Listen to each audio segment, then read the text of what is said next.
Bambonye bwa mbere nitwa Desire ndi mwene so muri Kristo Yesu. Reka dusome Mariko ibice 7 umurongo wa 37.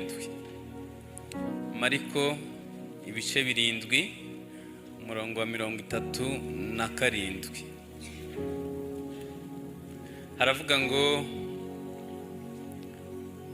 baratangara cyane bikabije, baravuga bati byose abikora neza, azibura ibifamatwi kandi akavugisha ibiragi. Amen. Nagira ngo tuganire aka kantu gato kavuga ngo byose abikora neza. Inyigisho yacu irarangiye. Yesu byose abikora neza. Byose Yesu abikora neza. Nako tugiye kuganiraho byose Yesu abikora neza.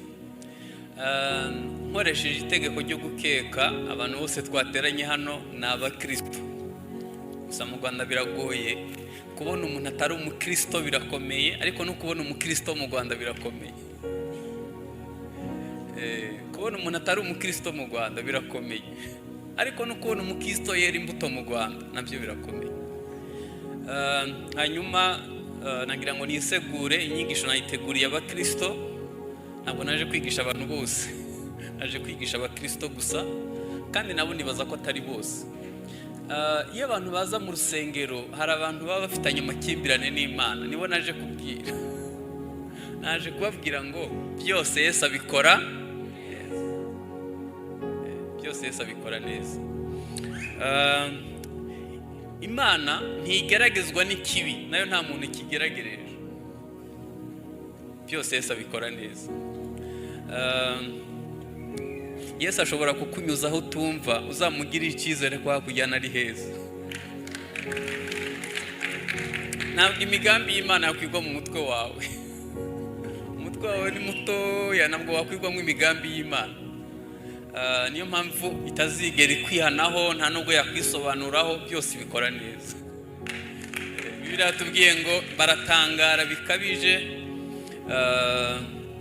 Nasomye Bibiliya, iyo usomye ibice 3 bya mbere by'itangiriro ubonamo utuntu twiza tujyanye n'iremwa.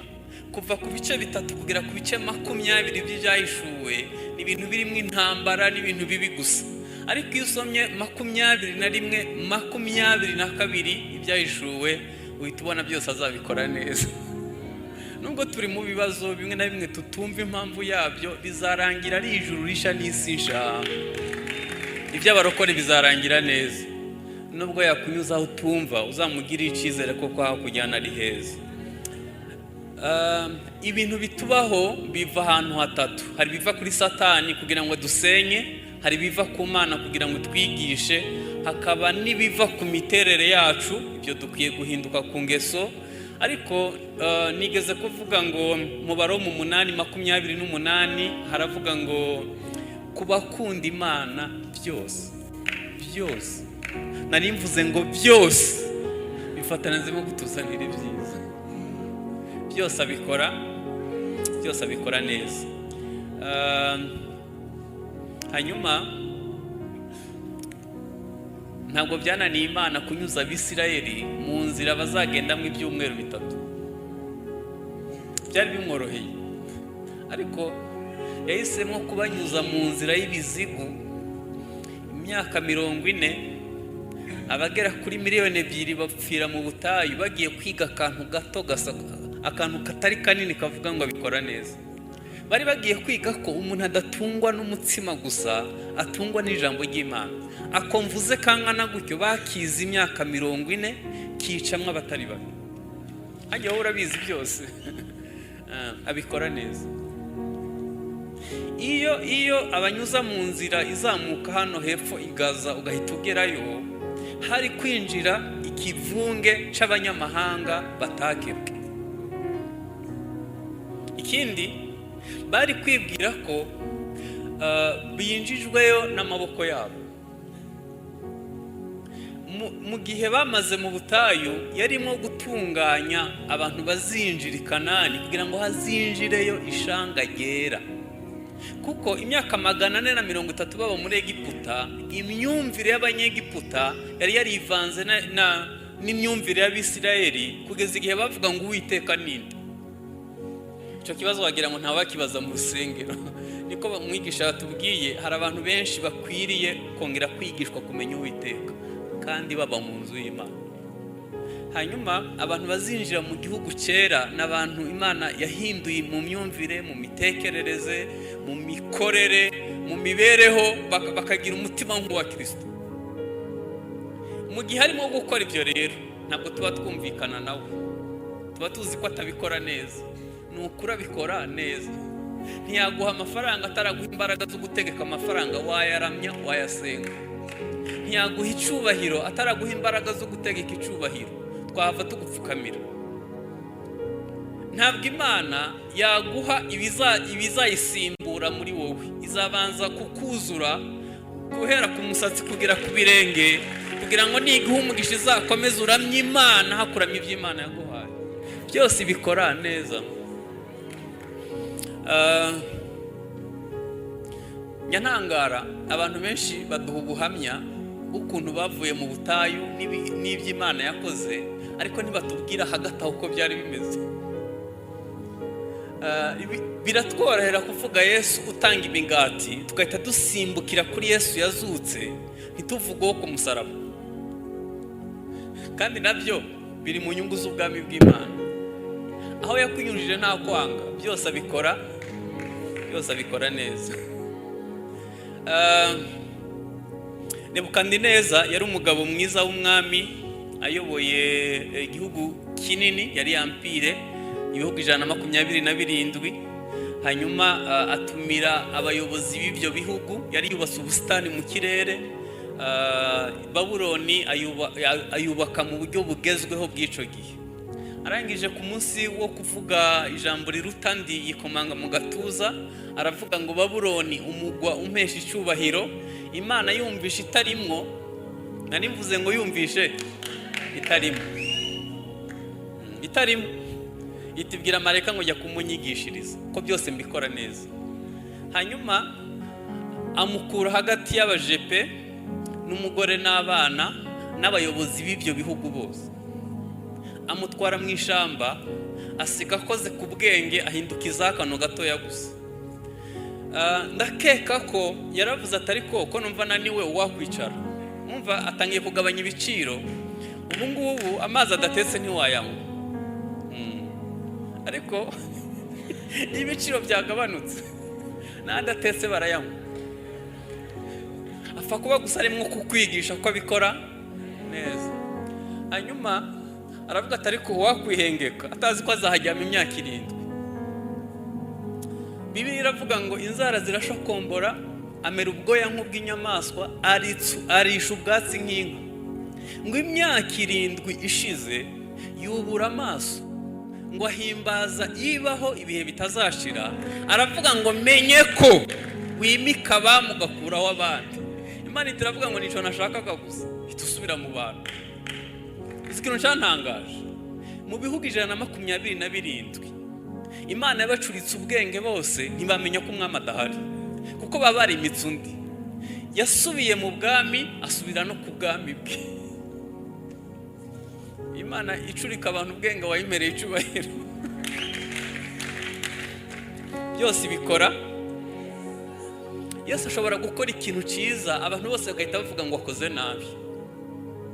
Niko bigenze. Yesu yakishije impumyi, umuntu w'impumyi ku isabato. Abafarisayo, abakuru b'idini bahita baravuga ngo bikoze nabi. Namwe munyumvire. Yesu ashobora gukora ikintu cyiza kuri we, twese tukavuga ngo abikoze nabi. Ariko kuvuga ko abikoze nabi kwawe ntabwo bizatuma bitaba byiza kuri we, kandi nawe bizarangira muvuga n'umwe ndabizi. Byose abikora neza. Nakubwiye ngo ashobora kukunyuzaho utumva, uzamugirira icyizere ko hakujyana ari heza. Nubwo waba utabyumva, uzamugirira icyizere, uri mu maboko meza. Kuba waramumenye nk'umwami n'umukiza, ukwiye kumva ubyishimiye. Humura abikora neza, nubwo waba utabyumva. Ntekereza ko mwarimu agiye aha amanota abana batatsinze, ku bana byaba ari byiza, ariko byaba birimo igihombo gikabije cyane cyane nk'abaganga babahaye amanota batatsinze, bazica abantu benshi.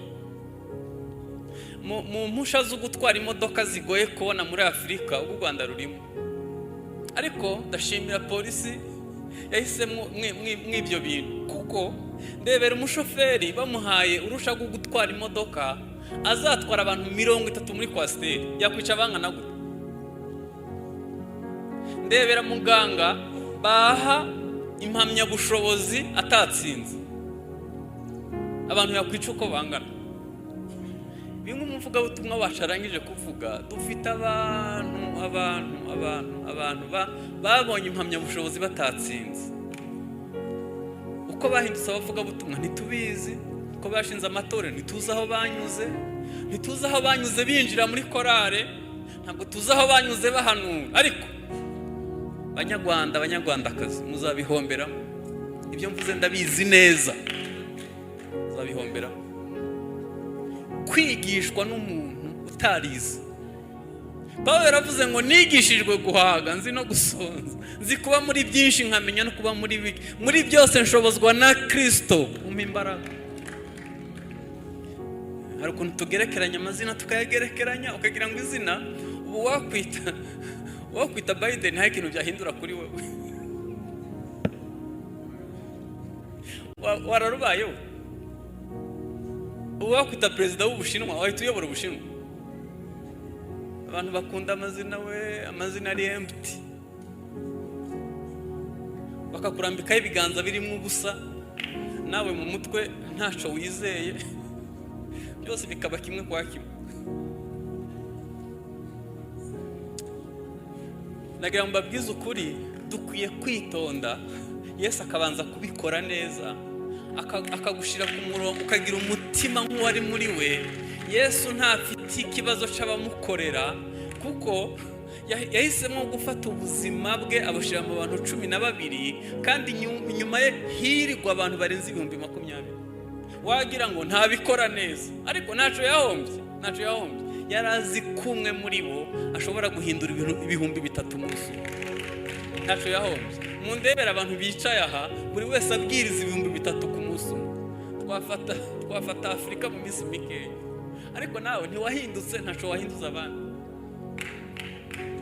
Muzi impamvu ibintu tuvuga bidahindura abantu, nuko natwe bitaduhinduye. Ibitaragukijije byakizana. Dawidi yagiye ku rugamba, hanyuma asanga hari umugabo witwa Goliyati yapima 3 metero ujya hejuru, yambaye ikoti ry'ibyuma ripima ibiro 70, ari umugwanyi yabigize umwuga. Noneho yajyaga haguruka akabwira Abisirayeli ngo mwese murimbwa, bagahita bihisha mu myobo. Bari bamaze iminsi 40 bihisha. Haseruka umwana utarigeze aho umusirikare na rimwe yitwa Dawidi w'imyaka 16, asanga hari umugabo urimo gutuka ingabo z'Imana. Aravuga ati uriya mugabo wamwica mwamuhiki.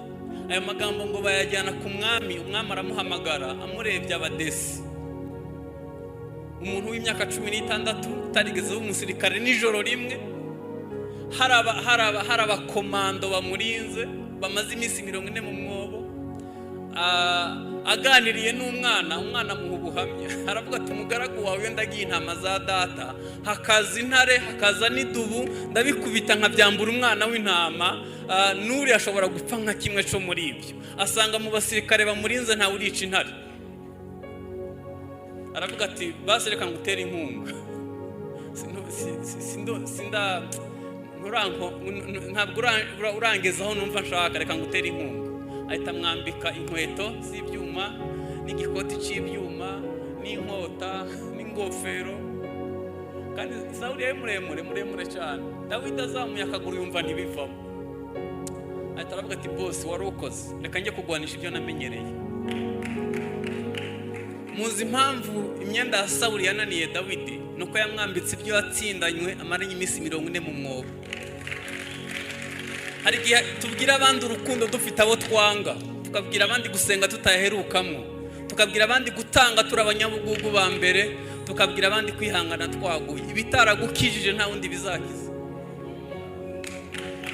Munsi tuzatanga ubuzima mubo tubwira bazakira ubuzima bubakize ko natwe twakize. Yesu ashobora gukora ikintu cyiza bose bakavuga ngo akoze nabi, ariko nubona gusibije mu ishuri ntabwo akwanga, ni ukugira ngo uzavure nyakuvura, ni ukugira ngo utazahava utanga ibitari byo. Kwa Lazaro igihe yatinda bamutumiye kwa Lazaro agasibira gatatu, bakaza ku munsi wa kane bose baravuze ngo abikoze nabi.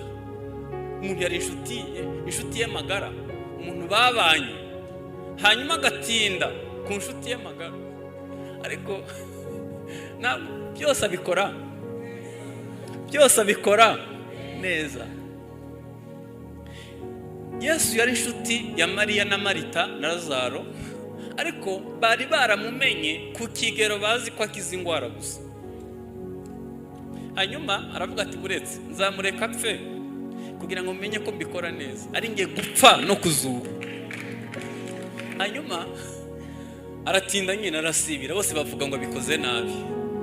Ku munsi wa kanaje Mariya nuko yari umuntu warezwe w'ikinyabupfura, ariko yaravuze ngo iyo aba wari uri hano musaza wanjye ntabwo yari gupfa.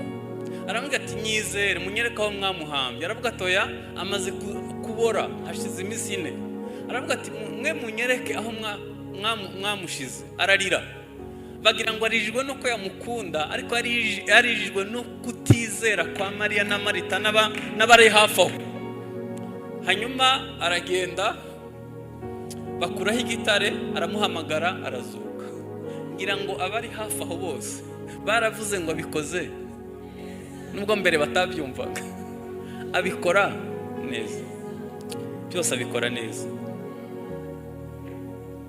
Yesu ashobora kukwimakaza iyo abikoze neza.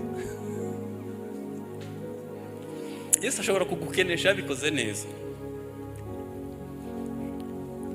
Utarakenye ntabwo wakwibuka abakene, wagira ngo nibyo bigize, wahabwira ngo n'amahitamo yabo. Ariko iyo wagize bizakorohera cyane kugira umutima ukwigwamo abandi.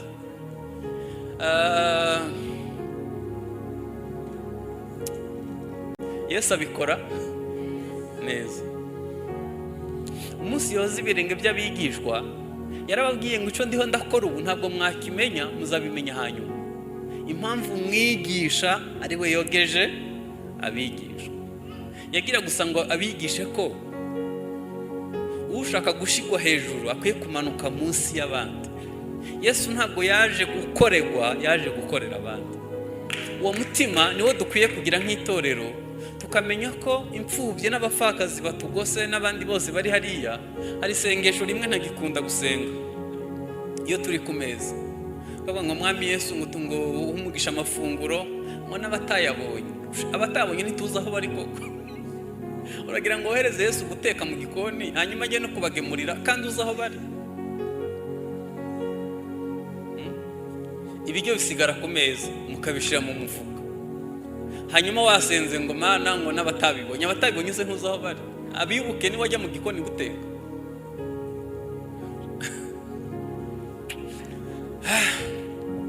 Byose abikora neza.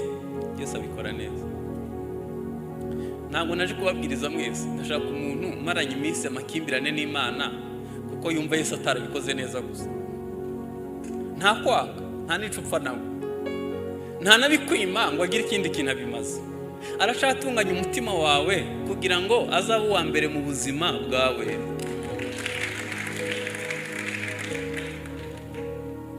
Ushobora kuba waratinze kubyara kandi Yesu yarabikoze neza cyane. Uriya mugabo w'Imana iyo urebye indirimbo yahimbye ashingiye ku kigeragezo cyo gutinda kubona umwana n'umumaro zidufitiye twese, kuba yaratinze kuguha umwana yabikoze neza. Abana bose nzi Imana yakoresheje ibikomeye muri Bibiliya bose bavutse byaratinze. Abonzi bose Imana yakoresheje ibintu bikomeye mu isezerano rya kera n'irishasha, bose bavutse. Wamenya ari harakora iki? Ashobora kuba ari nko guca karande ziwanyu n'izaho washatse kugira ngo uzatangire igisekuru gishasha kidafite umuvumo. Wamenya Imana ifite ubuhe mugambi kuri uwo mwana. kuba warize ugatinda kubona akazi ntabwo wamenye icyo ari harakora. Byose abikora neza.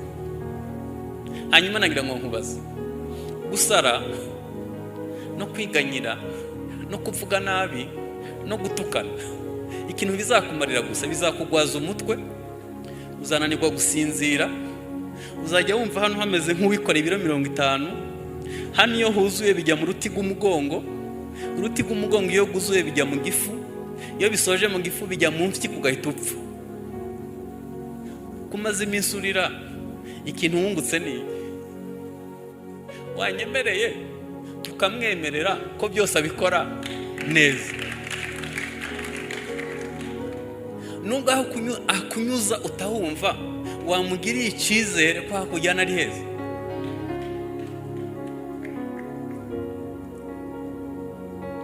Umubabaro wose utavuwe, utawuzaniye Yesu ngo agire icyo awukoraho, uzakwica.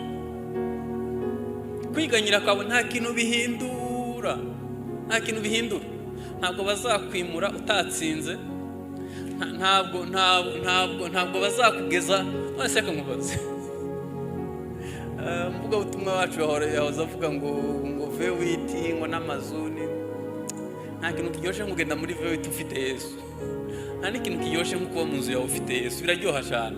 Ariko niba ubugingo buhoraho ubunganya n'inzu yo kubamo, ukabunganya n'imodoka ugendamo, ukabunganya mbese Yesu ukamwubahira, ibyo bintu biraciriritse. Yesu akwiye kukuryohera. Billy Graham bamuhamagaye muri Sena ya Amerika kugira ngo ajye kuba umusenateri w'icyo gihe ngira ngo, cyangwa kwiyamamariza gutwara Amerika, ariko bari bagifite ivangura, banga abirabura b'Abanyamerika. Noneho yinjiye ku muryango habaga handitse ngo hano kirazira ko hinjira umwirabura n'imbwa. Noneho ageze muri aho hantu aravuga ati rero ngewe Yesu yampaye umurimo mwiza uranyuze wo kunga abantu n'Imana. Aravuga ati cyakora nshobora gusiga mbaririmbiye gusa. Aravuga ngo nuwanyimika nkaba umwami w'ishanga rinini ringana rite, ndi mbata y'icyaha, sinabikunda. Aravuga ngo arandyohera kurusha ubuki bwose. Uwo mwanya wari ukomeye cyane, abantu bose ku isi bakwifuza, ariko ubugingo buhoraho kuri we bwari bufite agaciro kuruta ibindi bintu byose. Yesu byose abikora neza. Nica kiri harakora mu mutima wawe. Ukwije 30 utarabona umugabo, nukuri nta kwanga, abikora neza. Warize umaze igihe kintu utarabona akazi, nta kwanga, akazi kose nake. Azagukura gukora akazi aho gutanga akazi, ahubwo aragira ngo abe mugari muri wowe, umushire mu ibyiringiro byose. Numara kumenya ko abikora neza, Yesu azabikora. Ndi mu bantu batagira amasezerano yihuta gusohora. Igihuse ryamaze imyaka 8, iryakurikiyeho ryamaze 16, iriheruka gusohora vuba ryari rimaze 23. Ariko yewe Yesu twarabyumvikanye, namumenye mfite imyaka 10. Ku myaka 13 bantangaho kimwe mu 10, bitanye kubana n'abamisiyoneri. N'ubu sindasubira mu rugo. Amasezerano yose Imana impa sinyabika hano, kuko hano nakomeza kuyareba nyashira nka hano inyuma. Yewe ndakomeje njya mu bwami, ineza n'imbabazi bizanyomaho mu minsi y'ukubaho kwanjye. Ntabwo Yesu tuzapfa ibyo atampaye. Ibyo atarampa nuko ntaragira imbaraga z'umutima zo kubijera. Umunsi nabaye wo kwizegwa kuri we, azampa ibirenze ibyo nasabye. Ico yampaye gikubye byose n'ubugingo buhoraho, byose abikora. Mu Rwanda abantu barasenga serieusement, mu Rwanda abantu barasenga, ariko nukureba niba ibyo dusengera ari ubugingo buhoraho, niba ari kugira ngo duse nawe cyangwa tumushakaho imigati.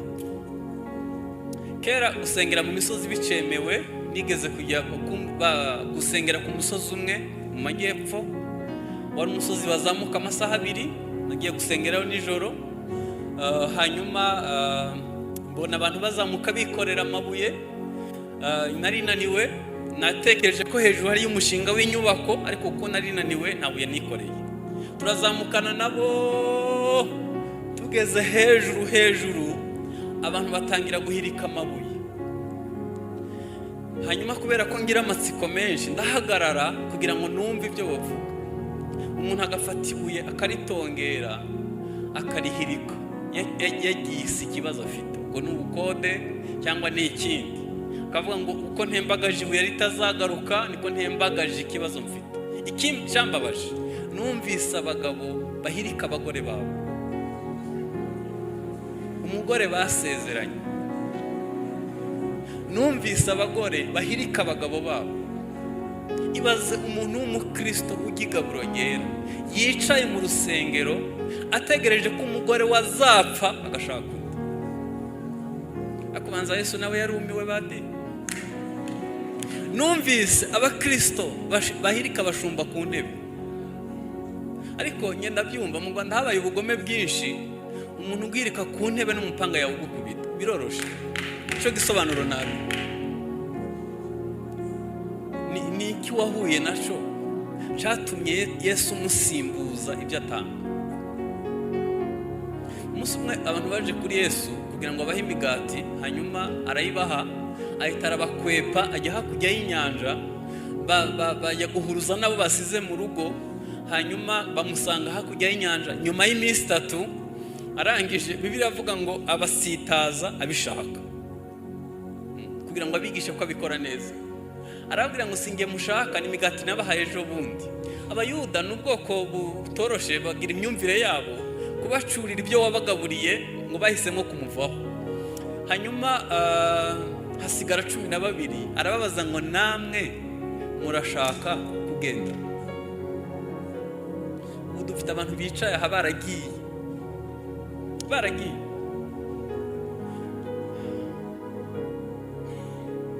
Dufite abantu bari hano, yasenze ategereza umugabo biratinda, ahitamo no kujya ku mupfumu, kandi ntiyasibye kujya mu rusengero. Hanyuma ategereje ko n'abazamutahira ubukwe ari abanyetorero.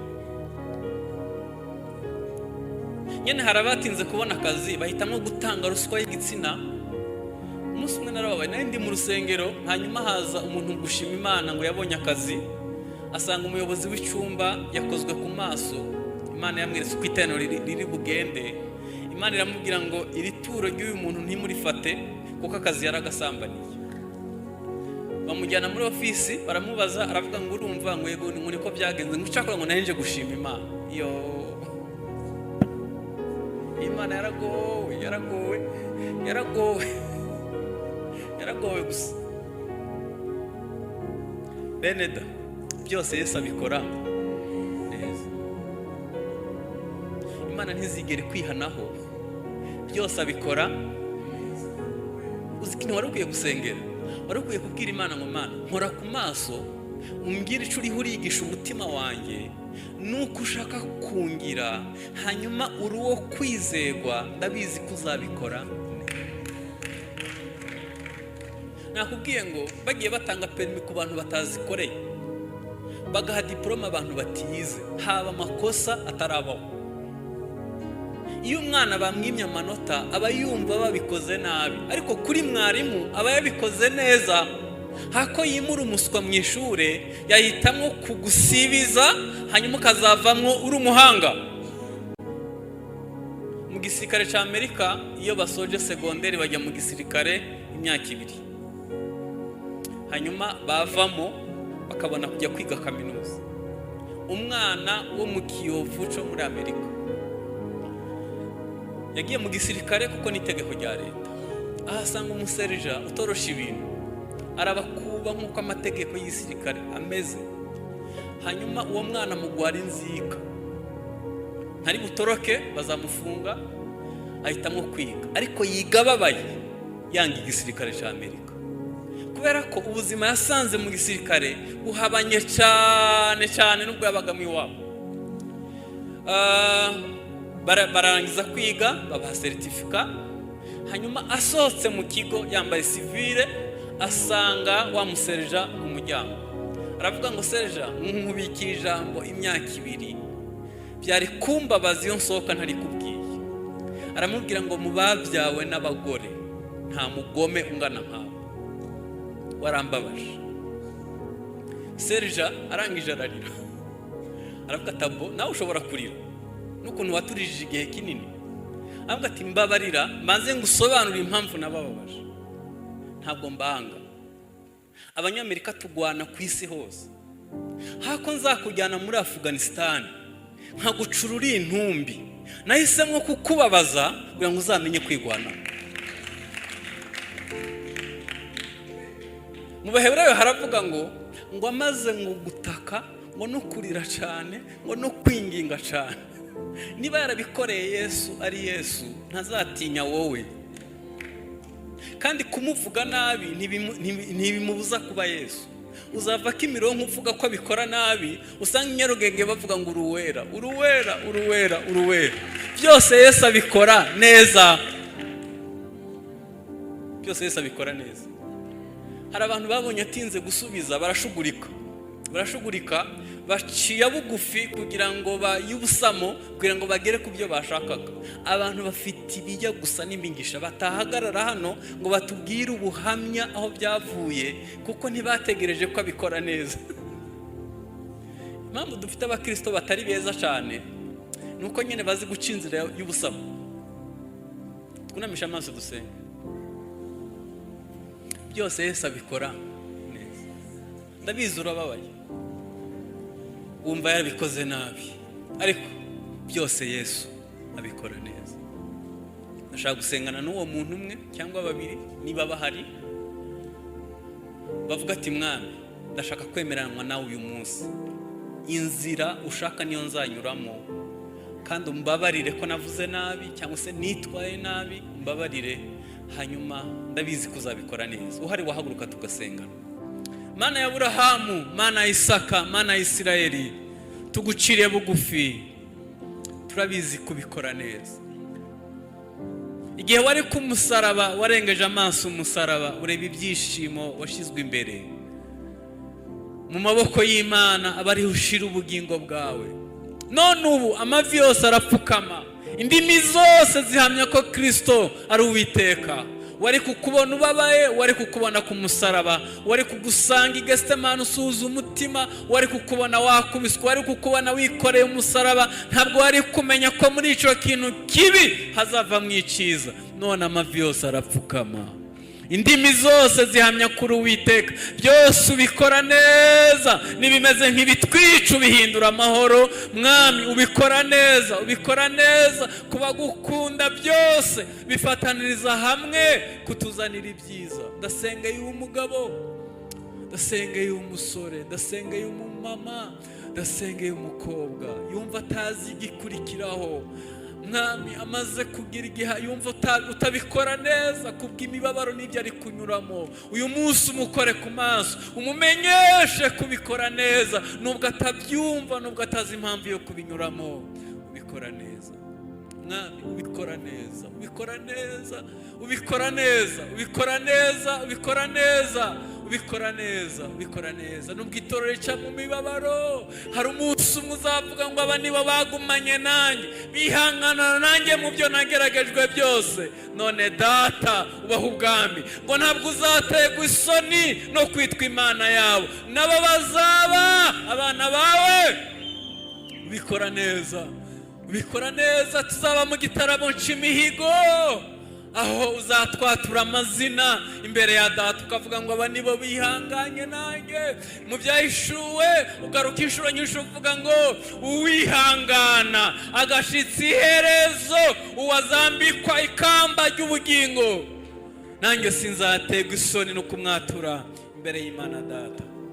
Ibyaha twakoreshejwe no mu mabaro bitubabarire, amagambo twatuye atari mazima tuyikokoyeho, turatura kubikora neza. Mwami ubikora neza, nubwo tutabyumva ubikora neza, nubwo tutazi igihe ubikora neza. Komeza kwiyubahisha mu izina rya Yesu, amen.